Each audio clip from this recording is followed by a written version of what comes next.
My name is Shakhnazarov, and this is a story of how I went from being born on the floor of a refugee camp to building a $100 million company. So if you're someone who feels like the odds are stacked against you, if you've been told you'll never make it, this video is a proof that you can change your life no matter where you come from.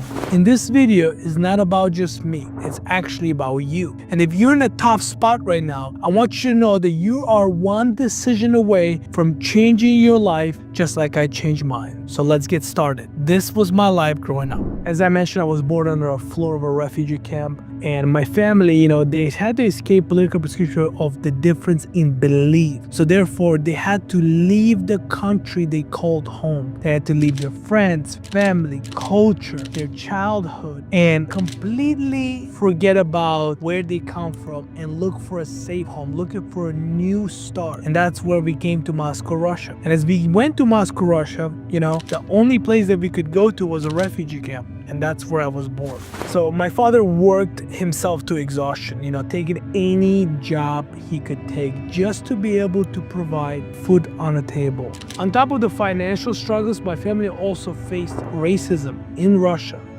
And even in America, I saw firsthand what it meant to be treated differently just because of where we came from. I knew from a young age that if I didn't fight for a better life, no one else would do it for me. It was the first 6 years of my life, I lived inside the refugee camp. That was my childhood. That's all I knew. I didn't know there was an outside world. I didn't know there was more to life besides the refugee camp. And when we finally moved out of the refugee camp, we got ourselves a one-bedroom apartment in the area where there was a lot of refugees. Things in Russia started to change, and USSR became Russia. The USSR fell apart, and Russia became its own country. And when that happened, we were no longer welcome in Russia. And the reason why we weren't welcome is not because of specifically Russian government, but because of specific groups that formed that wanted to get us out. And those groups were called skinheads. My dad having a job, having to go to work, had to constantly be afraid for his life. Myself, my older brother, had to fight every single day against those people because they were after us. I still remember where my dad was leaving work and he got beat up by 8 of the skinheads where they broke his entire right side and he had to have an emergency surgery. My older brother was buried in the snow after being beaten by the chains by those guys. And we saw that. My dad's car was set on fire. Our home was broken into.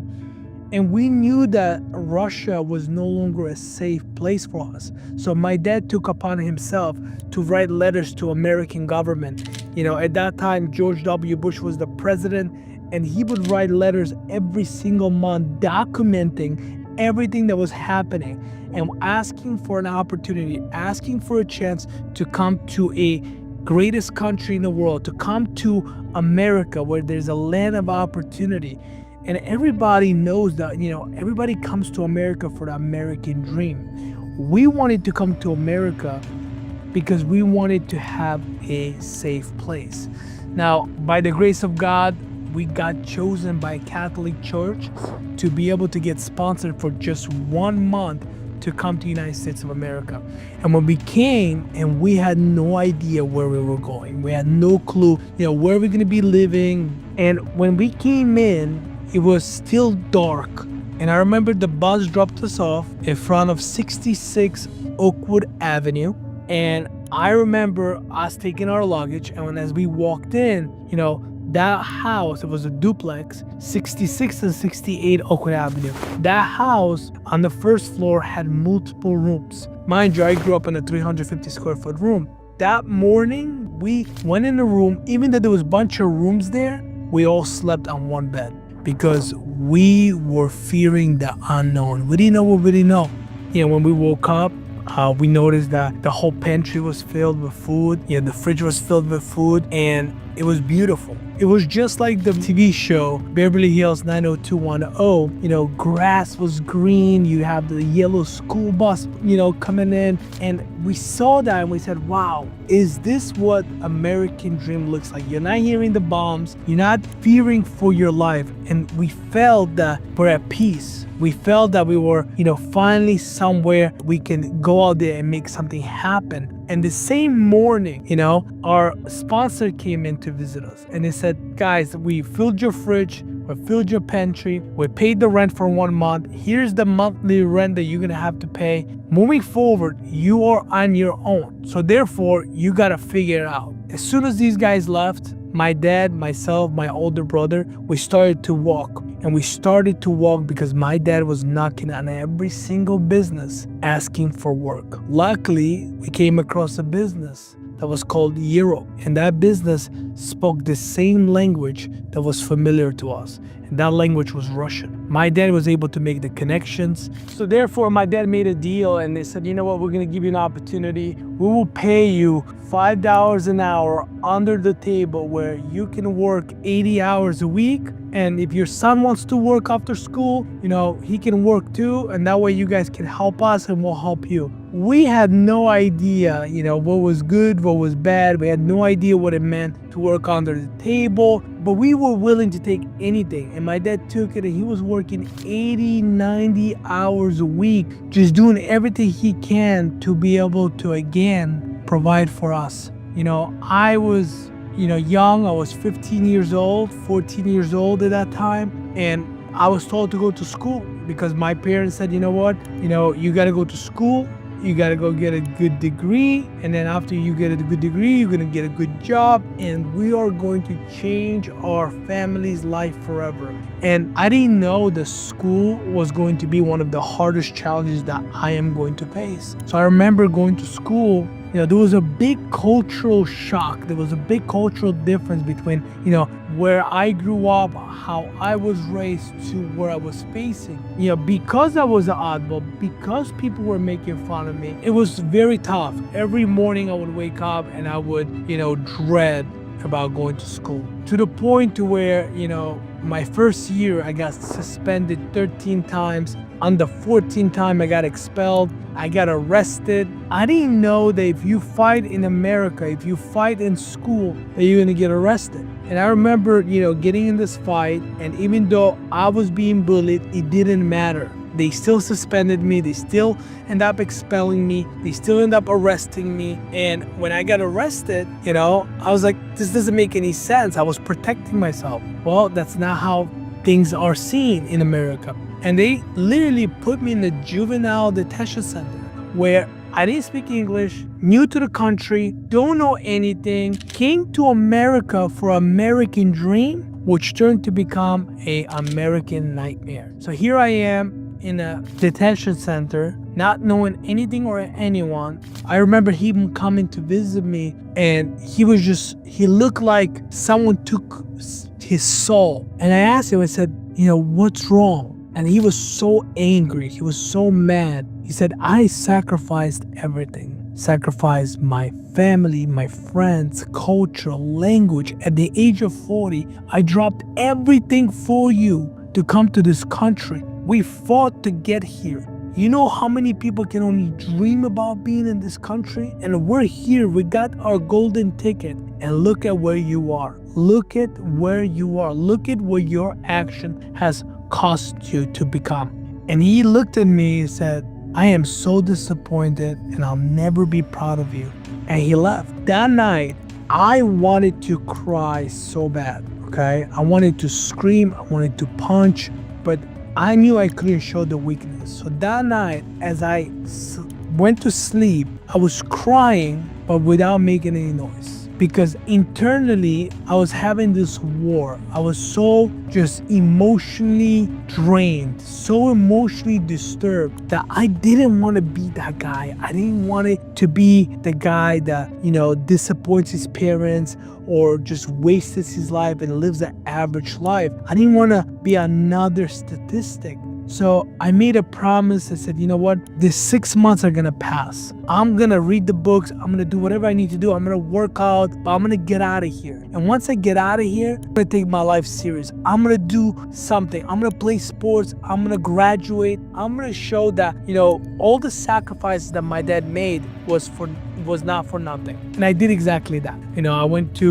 I ended up leaving the detention center. I had to have an ankle monitor for some time. And once I did that, I started to take school a little bit more serious. I started to take sports very serious. I played soccer. I started in varsity. I did wrestling. All of those things kept me focused. But then when the high school ended, I remember, being lost, being confused, because I truly didn't know what I'm going to do. And I went to see my counselor, and my counselor was Miss Taylor. And she said, Al, I don't think college is for people like you. I think what you should do is, you know how you're working at a Walgreens warehouse right now? I think you should stay there. And I think you should, try to stay there for the next 15, 20, 30 years and see if you can grow up, see if you can, grow in a company. And, that's going to be your ticket. That's going to be your way out. And I hated that job. And I knew that I didn't want to stay at that job. So I said, you know what? I like soccer. I love playing sports. Let me apply. Let me go see what I can do. And even though I was approached and I was told, hey, you're a pretty good player, you were written in multiple newspapers, you have the stats, you know what? Because of your decisions, because of what you've done before, and because of your immigration status, you can now go to a 4-year school. A lot of things need to be fixed before you can go and do that. So I settled. I went to Manchester Community College, played soccer there, started there. But I went to school just because I wanted to play soccer, not because I saw myself staying in school. And I remember being in school, and my brother calls me, and my brother says, hey, I want you to know that Dad just had a heart attack, and it's very bad, and you need to rush to the hospital. And having a conversation with him, my brother was working at Pratt & Whitney at that time. And, Pratt & Whitney is a very reputable company. And his boss at that time was going to see a Red Sox game. And my brother got a call from the hospital saying that my dad was having a heart attack. So therefore, my brother went into the office and said, hey, to his boss, I gotta go because my dad's having a heart attack. His boss said, well, you can't leave because I was gonna leave you in charge. I got tickets to go see the Red Sox game. And in that moment, right, my brother realized that this guy believes the baseball game is more important than my father. So he ends up leaving that job, rushed to the hospital. I end up going to the hospital. And I remember just sitting there, seeing my dad fighting for his life. And I cried, I stood there, I begged the God, I prayed for God to be able to give my dad a chance, because I said, I promise you, God, if you bring him back, I'm gonna make sure that all of his hard work, all of his sacrifices is going to be worth it. I will find a way. I will figure it out. I just need you to bring my dad back. I just need you to make sure that my dad can recover from this. And my dad did. And I made a decision at a young age, 17 years old, to leave my dream of being a professional athlete and not pursue college anymore and walking into the world of sales. Because everything I did, every research I did, I said, where can I make a lot of money with no college degree, no experience? And all the roads were pointing at sales. Now, mind you, he also said that you have to be very good, you have to work hard, and you have to be someone that's willing to, put in the hours, put in blood, sweat, and tears, because it's not just going to be given to you. And I said, well, that's the only ticket I got right now, and I got to make the most out of it. I am very competitive. I can take the same mindset that I have in sports, apply that into sales. I know I can work hard. I know I'm willing to do whatever it takes. So I need to find an opportunity. I need to find an industry that's going to make sense. And I did just that. Now, fast forward 14 years, I built a multi-9-figure businesses, and I'm on a personal mission to help 1,000 people achieve financial freedom and make 6 figures. You see, today I own my dream home. I drive the fast cars that I used to, desperately dream about. And I have the honor of being featured in the Forbes and top business publications. But I'm not telling you this because I'm trying to impress you. I'm telling you this because I want to impress upon you, to show you what's possible, to show you that if I could change my life, if everything stacked against me, so can you.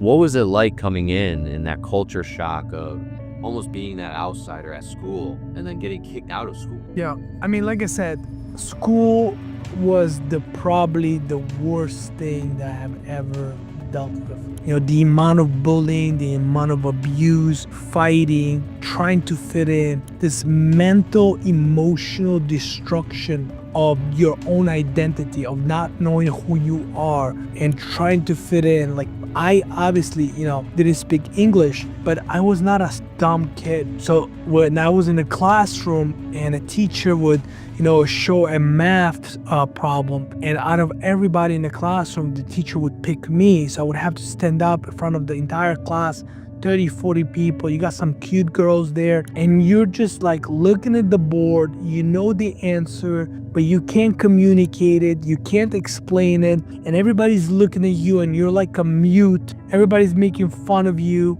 and laughing at you, and you just don't want to come back the next day. You don't want to go out there and just see the same rejection, same issues over and over again. So when I stood up to my bullies, when I stood up to people that were making fun of me, because the only way of form of communication I had was these fists, I let people know that I may be different, I may not be from this country, but one, I'm not a bad person, and two, you're not gonna take advantage of me. So I remember fighting numerous times, getting kicked out, suspended, and finally when I got expelled, I felt this form of relief, just like I don't have to go back to that place. But I knew that anything in life, we have to face it, we can't run away from it.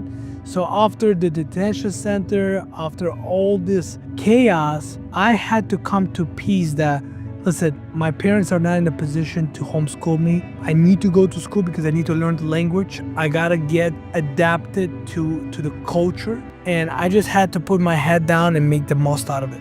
What were the financial struggles like? I know you said you came over here and they only paid for 1 month, a Catholic church. What was it like after that first month? Well, here's the thing, right? We used to live not right next to Shaw's, but there was probably a 1.5 mile walk to get to Shaw's. And Shaw's, you don't see them anymore, but back in the day, it used to be a huge grocery store.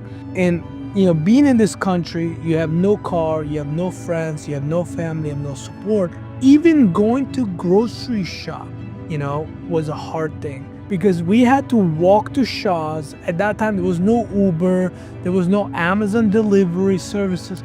You had to walk to Shaw's, and you had to buy the groceries for a whole week. And you have to carry all those bags for 2 miles. And I remember I said, there's people driving past by us. And I'm like, I hope someone will stop by. I hope someone will offer us a ride. And no one ever did. Being able to just have a TV in front of you, right? And there's different shows, movies, cartoons, and it's not on your language, and it's not the language you speak. So you don't have a way of getting entertainment. You have no way of, having convenience or luxury of, any sort. But you just know that this is the process. This is the process. You're starting all over again. And at that moment, I'm 14, 15 years old. It's hard for me. But what I had to realize is how hard it was for my dad. Because my dad was 40 years old. And it was even 100 times harder for him. So therefore, it's financial struggles, not having enough money to pay for light. There were months where we had no heat. There were months where we had no AC. And just knowing that it's like, okay, I don't want to stay in this condition. I don't want this to be the status quo. I don't want this to become normal to me. And seeing that, just wanting more, wanting to be better, is what drove us. Albert, what triggered the decision to take control of your life and become successful? Like, what was the moment with your father where you realized you needed to make a change? Yeah, like I said, at the detention center, that was the first paradigm shift, I would say, of him saying that I'll never be proud of you. I'm very disappointed.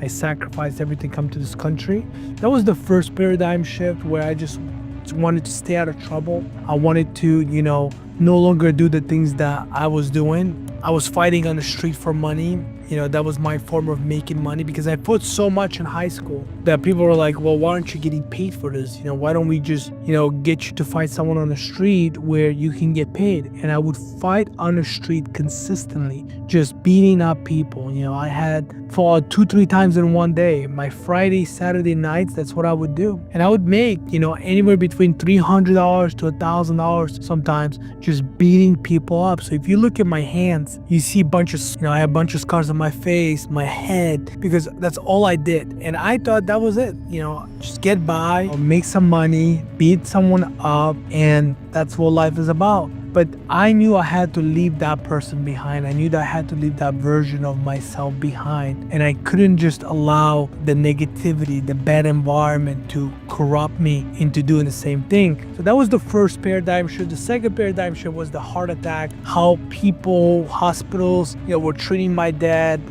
fighting for his life, my brother's boss telling him the Red Sox game was more important than my dad in the hospital who's having a heart attack fighting for his life. Knowing that I need to do something, that I need to make a decision. I can no longer flip-flop. I knew school wasn't for me, but I had to go into something that I was in control of, and that thing was sales. And that's when, I started to really learn about self-development, leadership, and making that first sale, knowing that, I just took the product and I just sold this product to someone who needed it. That product solved their problem. It gave them what they wanted. And I got paid for that. That got me excited. That got me, coming home and telling my dad, Dad, I'm a salesperson. I'm excited. And he said, salespeople are the lowest position that there is because that's the culture, the environment that, I grew up in my country. And I remember my dad says what if you don't sell a lot? What if you don't make sales? And I said, but what if I do make sales? What if I make a lot of sales? And it was just the choice of thought. And I chose to think positive. I chose to think that I could do this, that people needed the product and service that was selling. And I just had to get good at it. Albert, what kept you motivated through the hardest times though? My purpose, my purpose. My dad, this man sacrificed everything to come to this country. He chose to give me a better life while having the worst moments in his, struggles, just overall, he chose to be selfless. He chose to sacrifice his life for the betterment of mine. And I knew that, my purpose was to retire him. My purpose was to be able to give back to him, for him to, enjoy the rest of his life. Whatever he had left, I didn't want him breaking his back. I didn't want him to continue to clock in, clock out. And my dad was a workhorse. My dad had no excuses. And he didn't want me to do that for him, but I wanted to do that for him. And that was my mission. That was my purpose. That's what kept me going. Let's get into your journey in business. Explain a little bit more of how you actually got into sales. Yeah, like I mentioned earlier, I had to make a decision. I had to make a decision on what I was going to do, not for anyone else, but for myself. What do I want to accomplish? How do I want to live? And I had a purpose, and that purpose was to retire my dad. And it was to be able to give him his time back, give him his life back.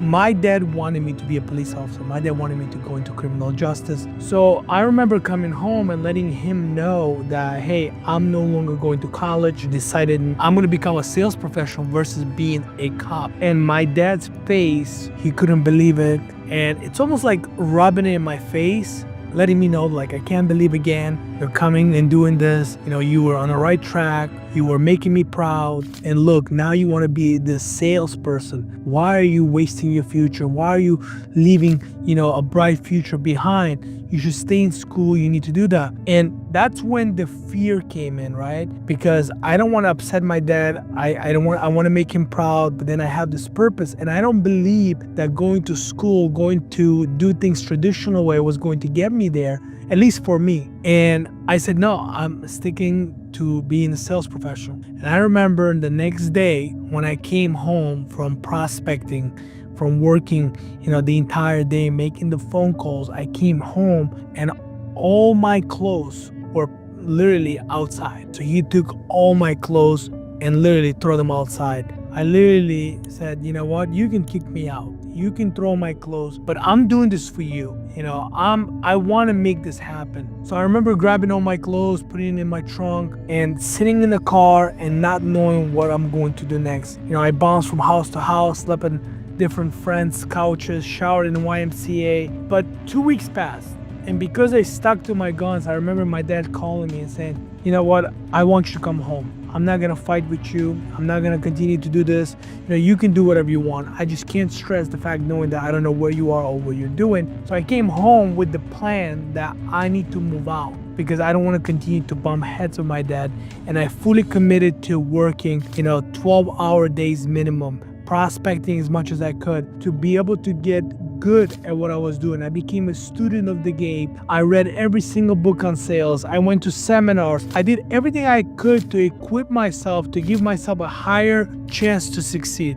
And that was my journey. So, Albert, on that journey, how did you, being a salesperson, you getting into that at a young age, lead to you creating such a successful company with Nathalie? Well, when you're 17 years old, you actually, you're learning as you go, right? You're looking for a company, you're looking for an industry. Everybody's promising you the world. Everybody's telling you they have the best product, they have the best systems, they have best everything. And I started to, work for different companies. And as I started to work for different companies, I started as a salesperson and then I started to get good at what I was doing. So I moved up in a company and I was a manager, I was a team leader, I was a supervisor, I was running the entire call center. And everywhere I went, I kept seeing what was wrong with the business. I kept seeing, what people were doing that was wrong. And mind you, I was on both sides. I was someone that was managing, leading. I was somebody that started as a salesperson. And I knew as a salesperson what I wanted, what I needed, what would help me. And I wasn't getting that from the companies.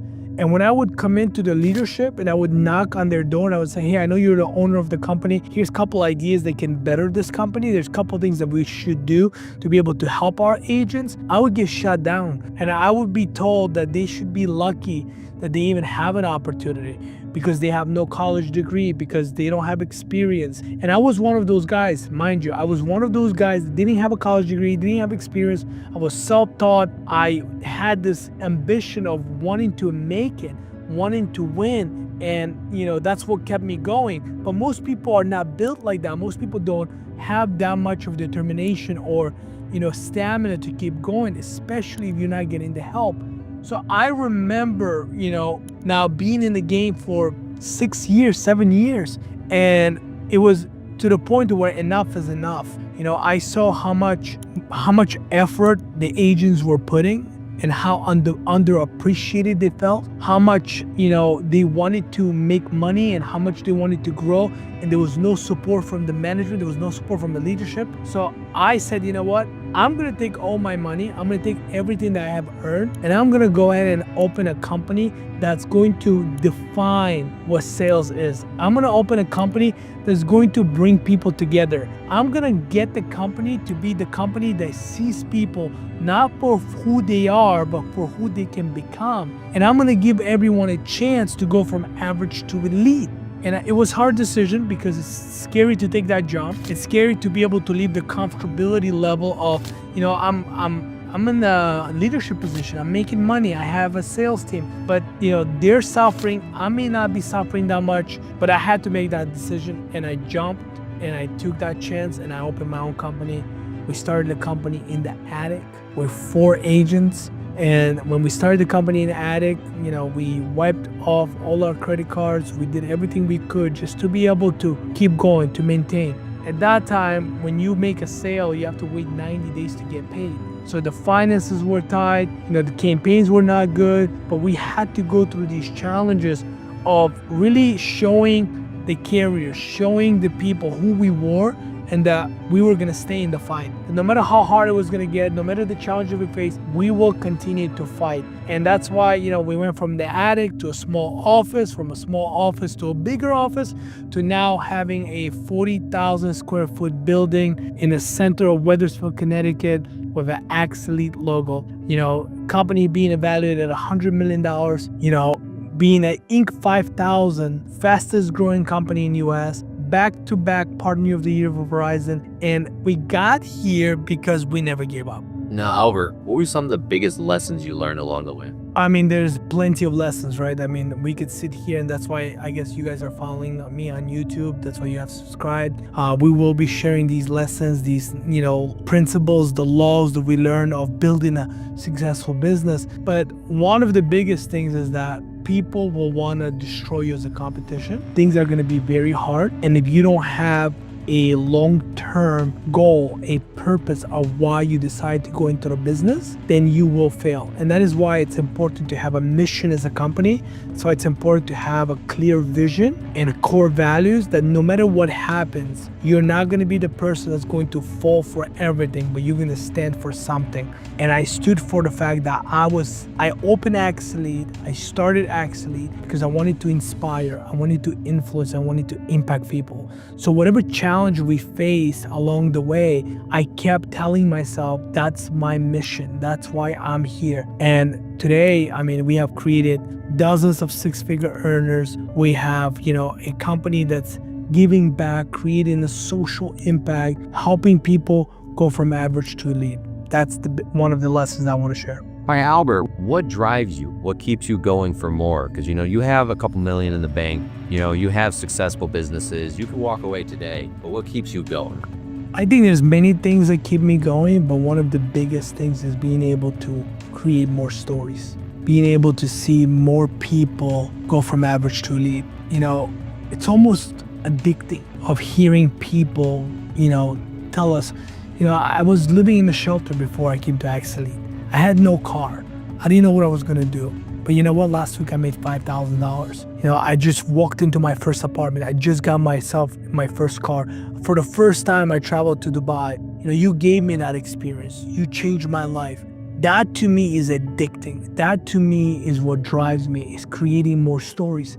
One day, Expelled is not going to be the company that shows how much money someone made or how many checks they're holding. One day, we're gonna have a book filled with thousands upon thousands of stories of impact and how it took someone to believe that people can change. People can go from average to elite, to stand by that mission and help them do that. Albert, what's the legacy you want to leave behind with all of this? Listen, I'm a boy who was born on the floor of the refugee camp. All the odds were against me. Everybody told me that I'm never gonna amount to anything. And I don't think of myself that, oh, look at me, I am better than everyone else. No. But I knew that God put me on this earth for a reason. And I wanted to show the world that it doesn't matter where you come from, it doesn't matter what challenges you face, that if you decide to be great, if you decide to be elite, it is completely up to you to do so. And I want to give people that confidence that they can change their life, they can become more, and they can become better. And then Albert, what are some of your next big goals? What are you trying to achieve in 2025, 2026, in the next 10 years? Yeah, our company is making a lot of noise. We are back-to-back, Partner of the Year with one of the billion-dollar carriers. We have more carriers coming on board right now that want to do business with us. So to us, is being able to expand into different markets, different cities, being able to really spread the message of what we're looking to accomplish, not just in Connecticut, but in all 50 states, and start building, the telecom centers in all around US. At the end of the day, guys, if you're watching this, you're hungry for more, and if you're meant for bigger things, and you just need the right mindset, the right strategies, the right guidance, this channel is for you. I'll be sharing everything that I learned along my 15-year journey. I'm not someone who started this, 2 years ago, 3 years ago. No, I've been through the trenches. I've been sued, I've been betrayed, I lost, I have won, I have been, at the bottom, I have been at the top. And at the end of the day, I'm here to help you. I'm here to help you to level up, not just in your business, but also in your personal life. So make sure to subscribe and share with someone who needs it.